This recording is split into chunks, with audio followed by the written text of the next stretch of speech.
So, eto na naman mga kaiksena at heto na nga. So, syempre pa, itong si Sara Duterte bangag, itong putang ina itong hindot na si Sara, 'di ba? Tingnan niyo naman po, ano direct, supportive lang daw eh. Ano supportive? So, yung kapatid niyang manyakis, ano po, hindi nagbabayad ng Pocahontas. Pagkatapos bembangin, kulang pa yung bayad, nagalit pa sa bugaw, binugbog pa. At sinaksak pa ng kutsilyo ng patalikod o pabaligtad. Hinedbat-hedbat na, pinagmumura pa. Isipin nyo mga kababayan ko, ganyang klase ng pamilya ang iboboto mo. Lahat may ugaling mamamatay tao. Lahat may ugaling kriminal. Lahat puro mga bangag. Ano sabi ni Digong? Nagsindi man ako ng marijuana kasi hindi ako makatulog pagka hindi ako pag magsindi ganyan masarap ang para kang nasa paradise ba. Ano sabi ni Digong? 'Di ba? Naalala nyo? Ano pa? Fentanyl. Ano sabi niya kay Jessica Soho? Nakapunta na daw siya saan? Sa paradise. Si Pulong, bangag sa alak, bangag sa babae. 'Di ba? Si Baste, bangag sa ipinagbabawal na bangag.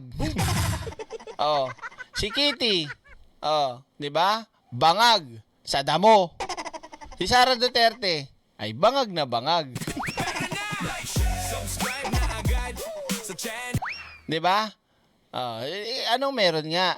So dahil yung kapatid niya ay merong kaso at reklamo sa grave threats, doon nga ho yun, sa bugaw na binugbog niya at pinagbantaan niya. So nareklamo.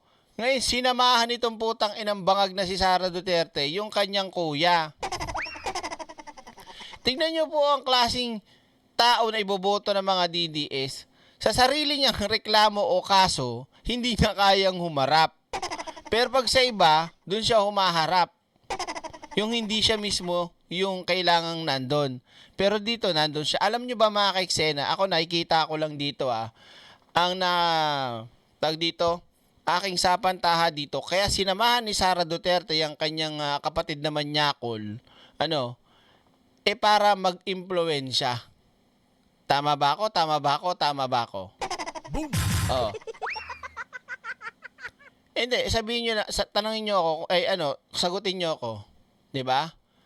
Kung mali ako, sa aking pananaw at opinion, kaya sumama si Sara Duterte dyan sa kaso ng grave threat ng kuya niya is hindi para suportahan, para magkaroon ng impluwensya na makalusot yung kuya niya. Alam nyo, pag itong si Baste nakalusot sa kasong grave threat, wala talaga tayong maaasahan sa bansang Pilipinas.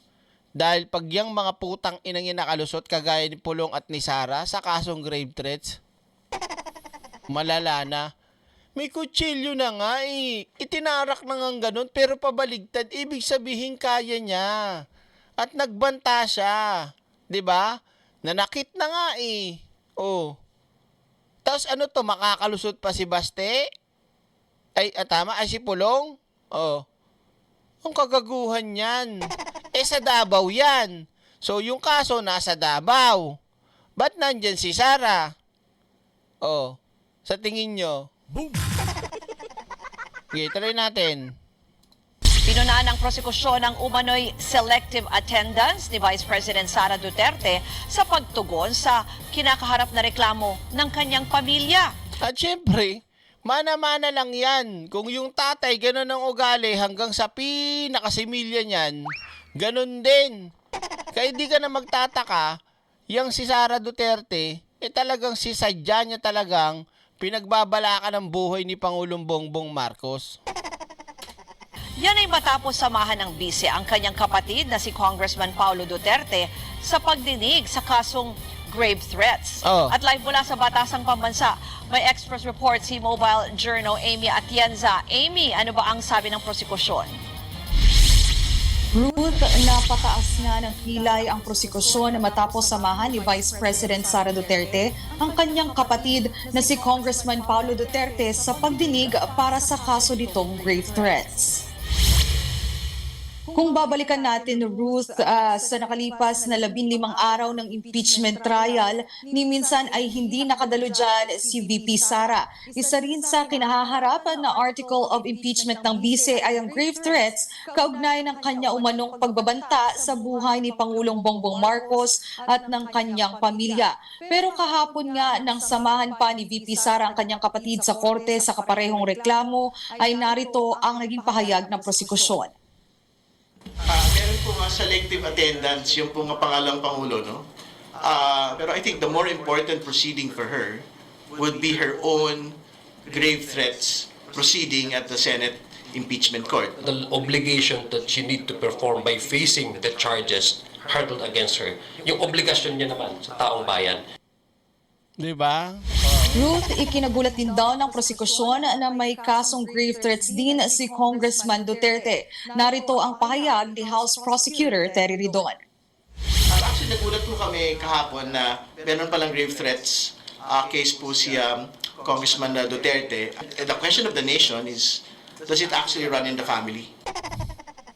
Malamang sa malamang, talagang doon nananalaytay sa kanilang dugo ang ganong klaseng ugali at gawi na pangkriminal. Maliwanag pa yung mga kaiksena, di ba?